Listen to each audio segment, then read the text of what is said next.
Nous sommes en compagnie de Farida Amrani, la candidate de la France Insoumise sur la première circonscription de l'Essonne à l'occasion des dernières élections législatives du mois de juin.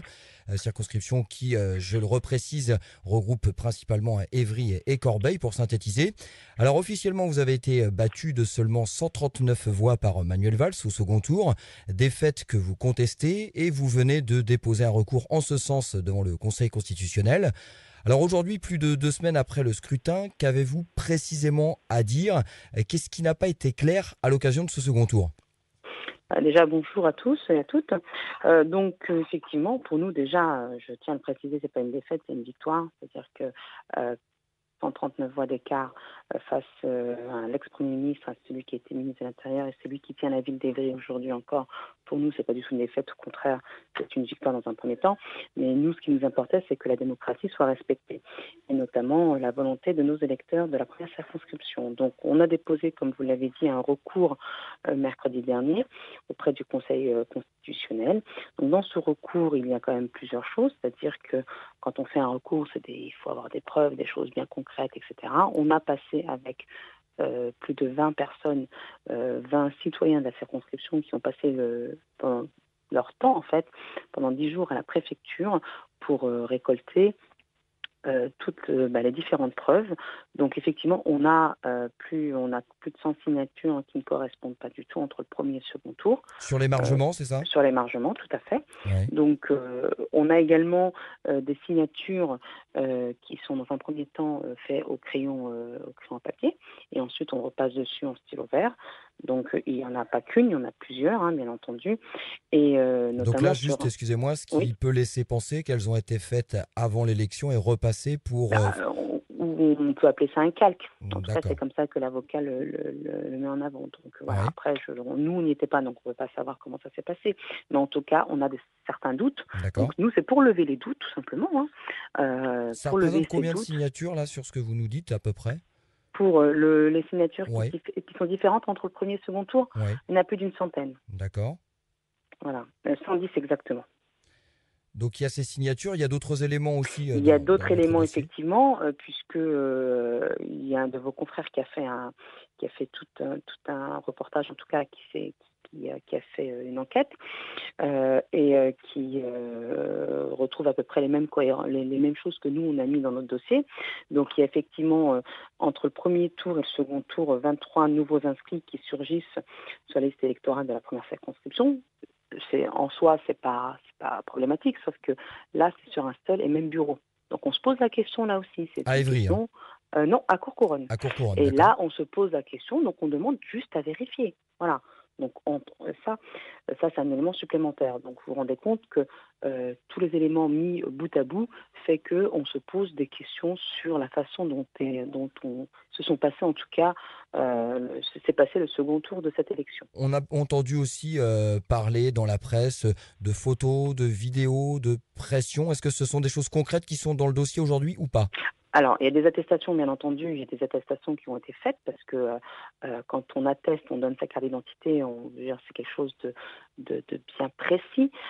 Donc, effectivement, il y a des photos qui ont été validées par un huissier, qui sont intégrées dans le dossier où, effectivement, on voit des collaborateurs de l'ex-premier ministre intervenir en dehors du temps légal de la campagne pour faire du collage sur les panneaux non officiels. Ça, c'est un élément supplémentaire, entre autres.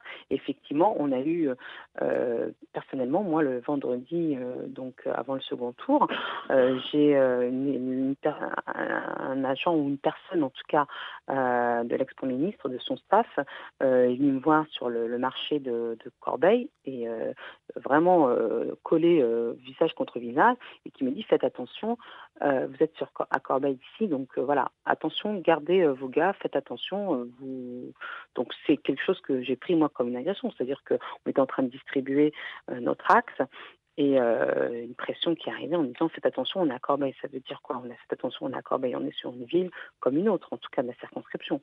Donc Vous aviez également appelé globalement les gens, les électeurs de la circonscription à vous remonter des informations. Combien de personnes sont venues vous voir suite à cet appel?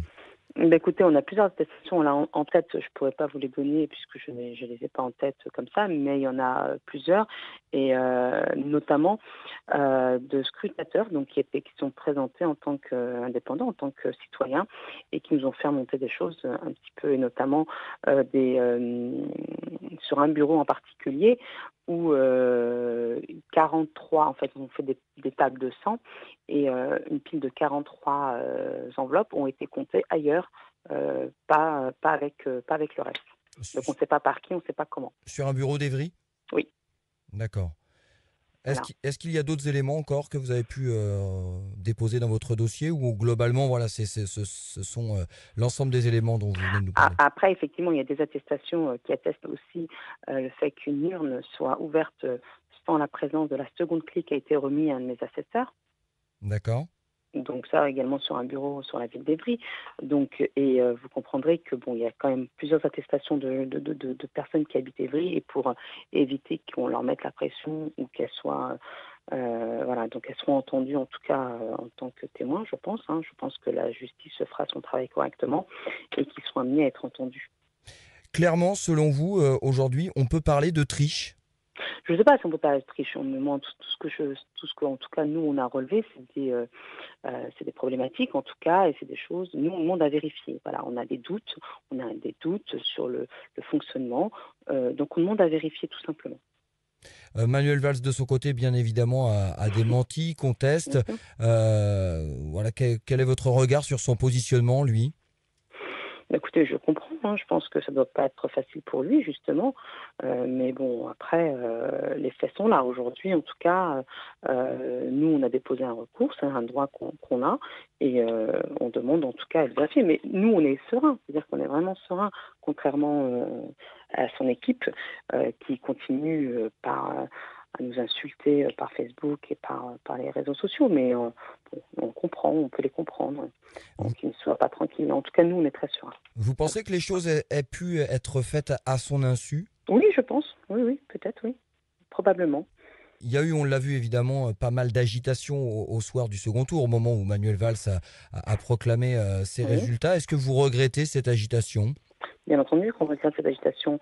Moi, j'aurais aimé que cela se passe de façon, en tout cas, que la démocratie soit respectée, et qu'on puisse accepter que je rentre dans la mairie sans problème, sans rejeter aussi mon suppléant, et que l'ex-premier ministre n'ait pas tenu, en tout cas, de tels propos en disant allez là-bas et dégagez-les.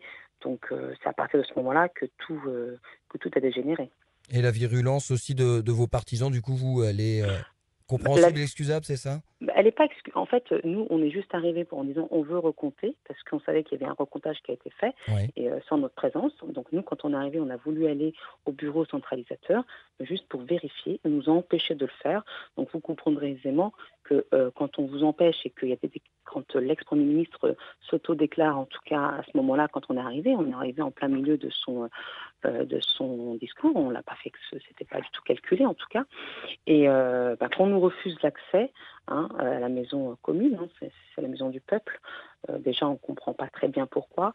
Et quand l'ex-premier ministre tient ses propos en disant allez là-bas et dégagez-les, on ne comprend pas non plus, puisque nous, quand on est arrivé de façon sereine, et en disant bon, on va recompter, on va voir. Voilà, tout simplement. C'est une phrase qu'il a prononcée, que vous avez entendue, vous, de vous ? Que non, c'est vos collègues, c'est les journalistes qui D'accord. l'ont. Vous regarderez sur les différentes bandes des journalistes, et on l'entend bien clairement. Alors on sait, les chiffres le prouvent, qu'il est très rare que ce type de recours devant le Conseil constitutionnel aboutisse. Vous êtes optimiste malgré tout ? Bien sûr, on l'est. C'est ce que je dis. Nous, moi, en tout cas, j'ai entière confiance en la justice de notre pays. Donc, avec les éléments qu'on a apportés, cumulés, en tout cas, ces éléments cumulés, je pense que la justice fera le bon choix. Vous ne craignez pas que si les juges ont seulement un doute, ils ne prennent pas l'initiative d'invalider l'élection ? Justement, c'est quand on a un doute, quand le doute se pose. Quand il n'y a pas de doute, il n'y a pas de problème. Mais quand il y a un doute... Quand on voit les proportions de peu d'invalidation, il y a d'autres affaires où il y a pu avoir des doutes, et ça a profité finalement aux vainqueurs ou aux sortants, j'ai envie de dire. Oui, c'est ce qui ressort effectivement des moyennes, mais ça reste qu'une moyenne. Donc nous, en tout cas, ce qu'on souhaite, c'est que en tout cas, l'éclaircissement sur cette élection soit fait, tout simplement, dans l'intérêt de nos concitoyens. Vous le disiez au tout début de cet entretien, que pour vous, c'était une victoire en tout cas Oui, déjà bien d'être sûr. sur ce score. Je rappelle que vous aviez un retard de 2100 voix à peu près au Mm. premier tour sur Manuel Valls. Vous avez toujours cru que vous pouviez le battre? Mais écoutez, nous, on a tout fait pour, en tout cas. C'est-à-dire qu'on était sur le terrain, on a fait une campagne propre, hein, contrairement à ce que l'on veut nous faire croire aux électeurs. On a toujours été sur le terrain, on était à la rencontre des gens de la circonscription. Et je pense que justement, ils ont bien vu qu'on était à l'écoute de leurs attentes et de leurs problématiques. Pour finir, Farida Amrani, la décision du Conseil constitutionnel risque de prendre du temps, hein, c'est souvent Bien comme ça sûr. que ça se passe.